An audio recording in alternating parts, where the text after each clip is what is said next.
If there's one word that instantly makes people's mouths water, it's barbecue. The smell of smoky meat sizzling over hot coals, the sound of crackling fire, and the promise of a good meal shared with family and friends, barbecue feels almost universal.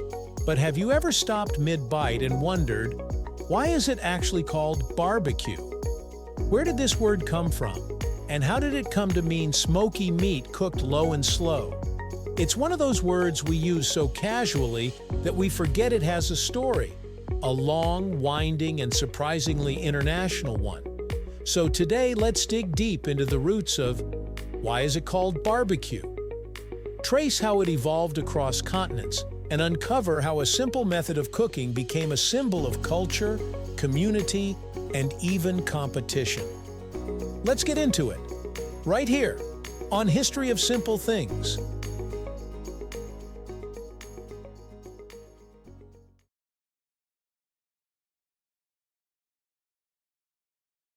Before we even talk about the word barbecue, we need to talk about the practice itself, cooking meat over an open flame. This is one of the oldest culinary traditions known to humanity. Our ancestors were already grilling meat thousands of years before the word barbecue ever existed. But barbecue isn't just about fire roasting. It's about a specific style, slow cooking meat over indirect heat, often for hours, and letting the smoke infuse flavor. This method wasn't invented in America or Europe. It came from the indigenous peoples of the Caribbean and the Americas long before European contact.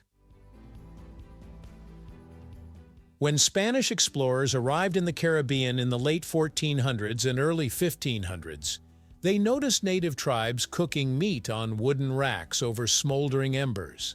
The setup allowed the smoke to cook and preserve the meat slowly, keeping insects away and enhancing flavor.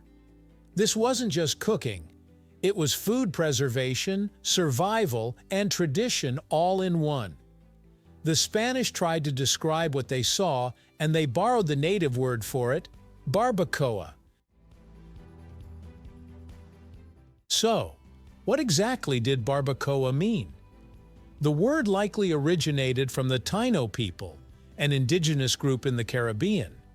In their language, barbacoa referred to the wooden framework used for cooking meat over fire. It wasn't the food itself or even the act of grilling, it was the structure. Early Spanish writings describe it vividly. A wooden platform raised above the ground where meat, fish, or even people's belongings were placed to be dried, smoked, or kept safe from animals. The Taíno weren't alone in this practice. Similar cooking methods were found among indigenous groups throughout Central and South America. As Spanish explorers moved across the Caribbean and into the mainland, they spread both the cooking technique and the word itself. Eventually, barbacoa made its way into European languages. The English pronunciation gradually shifted it into barbecue. By the 1600s, English colonists in the Americas were already using barbecue to describe the cooking method.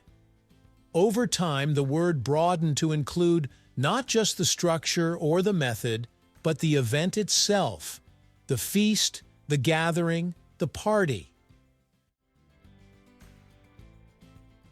Interestingly, as the word traveled and evolved, so did its meaning. Originally, it referred to the wooden rack, the barbacoa structure. Then it came to describe the cooking method, then the event.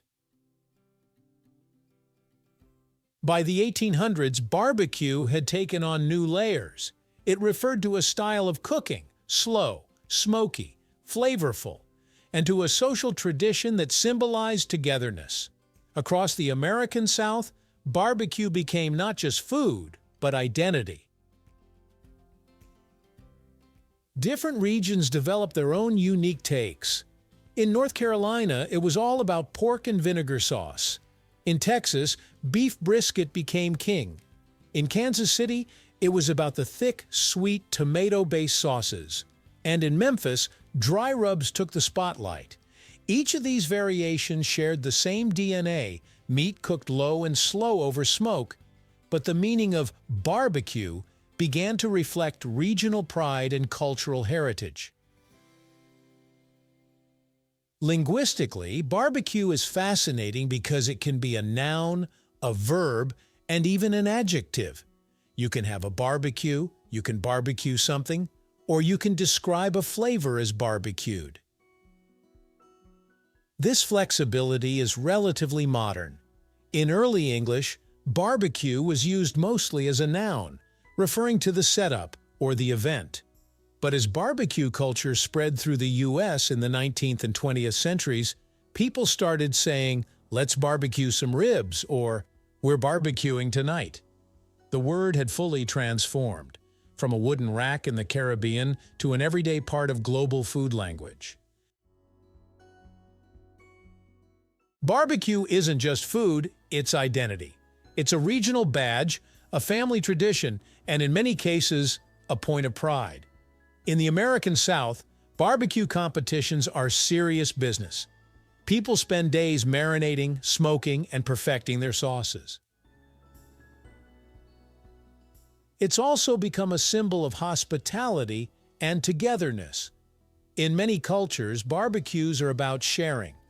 You don't barbecue just for yourself, you barbecue for others. Even in language, you can feel that sense of connection. When someone says, "We're having a barbecue," it doesn't just mean there's food, it means there's community. It's an invitation to gather, to talk, to celebrate. Today, barbecue is one of those rare words that means something slightly different depending on where you are. In the US, it might mean slow-cooked ribs and pulled pork. In the UK, it often just means grilling sausages on a sunny day. In Australia, it's the beloved Barbie, part of everyday life. And yet, no matter how it's used, it always brings to mind the same image: fire, smoke, food, and people. So next time you hear the word barbecue, think about what it really represents. It's not just a cooking method or a meal, it's a word that's traveled across oceans and centuries, starting from indigenous people in the Caribbean to backyard parties around the world. Thank you for watching. If you have suggestions for our next video, feel free to share them in the comments below. We'll be sure to give you an acknowledgement for your contribution. If you enjoyed this video, please check out our other bingeable channels. Thank you for joining us on this journey through the history of simple things. Don't forget to like, subscribe, and stay tuned for more stories woven through the smallest details.